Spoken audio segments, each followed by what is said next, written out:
Today we will learn about Loeffler boiler, and Loeffler boiler is a high pressure boiler, and as we know, Lamont boiler has major difficulty of deposition of salt and sediment on the inner surfaces of water tube, and the deposition reduced the heat transfer and ultimately the generating capacity. This further increased the danger of overheating the tubes due to salt deposition as it has high thermal resistance. So this difficulty was solved in Loeffler boiler by preventing the flow of water into boiler tubes. So now firstly we discuss the main components of Loeffler boiler. So this is the arrangement of Loeffler boiler, and this is a feed pump that is generally used for supplying the water to the economizer, and this is economizer. Mainly the function of economizer, the feed water by means of feed pump is circulated through the economizer tube, and hot flue gases pass over the economizer tubes, and the feed water is preheated, and this is generally used to increase the efficiency of the boiler.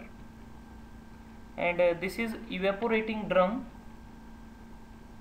Basically pressure feed pump draws the water through the economizer and deliver it into the evaporator drum, and this is the pipeline through which circulating water that is drawn to the evaporator through the economizer, and this is the water that is coming out from feed pump through the economizer.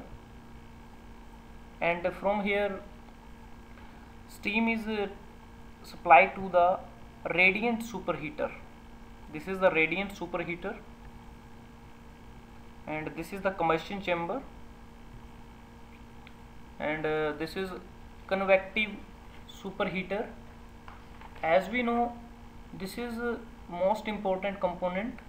The saturated steam passes from radiant superheater to the convective superheater, and where it increases the temperature of the saturated steam, and this saturated steam is supplied to the evaporator drum through the mixing nozzle.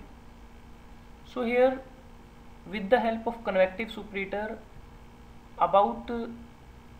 and this is high pressure steam turbine. So from 100% superheated steam, 35% of steam coming out from the superheater is supplied to high pressure steam turbine, and remaining is supplied to the evaporating drum, that is 65%.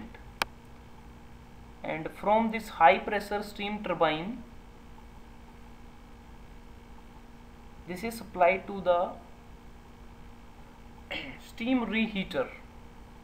This is the steam reheater, and from this steam reheater the steam is supplied to the low pressure turbine, and from this low pressure turbine steam is supplied to the prime mover, and this is the blower.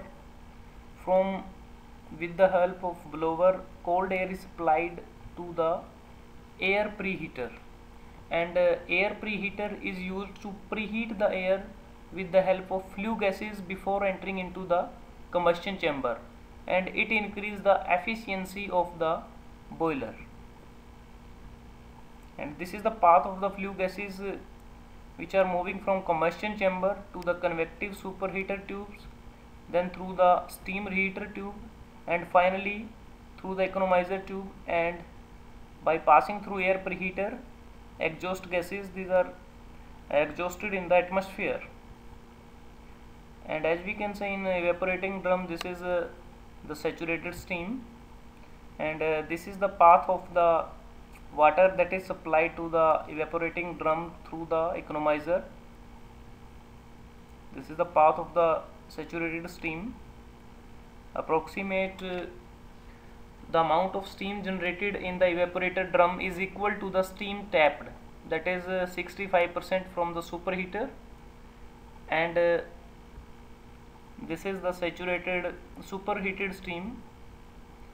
As we can say, it is 65%, and this is 35% superheated steam that is supplied to the high pressure steam turbine from the convective superheater,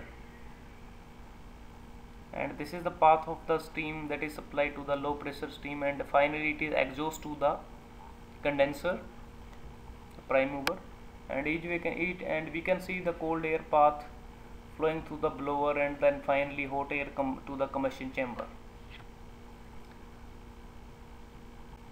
So now we can see the working of this boiler. As feed pump starts to rotate and water is flowing through the evaporating drum, and this is the steam that goes to the radiant superheater, from radiant superheater to convective superheater, and from convective superheater to mixing nozzle and high pressure steam turbine, and yellow arrow shows the path of the flue gases.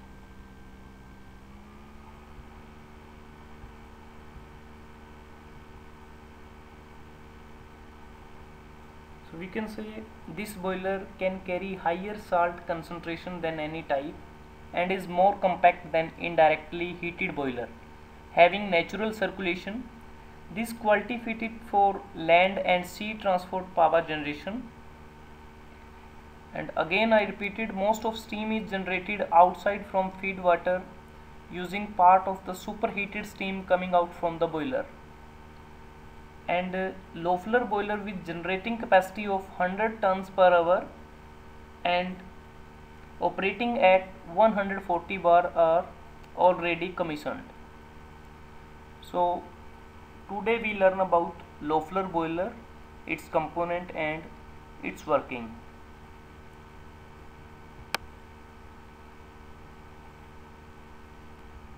Subscribe to get more updates and more video on mechanical topics. Universe 22. You may like, share on Facebook, and you can ask your queries by commenting, and you also give your suggestions if required. Thank you. Have a nice day.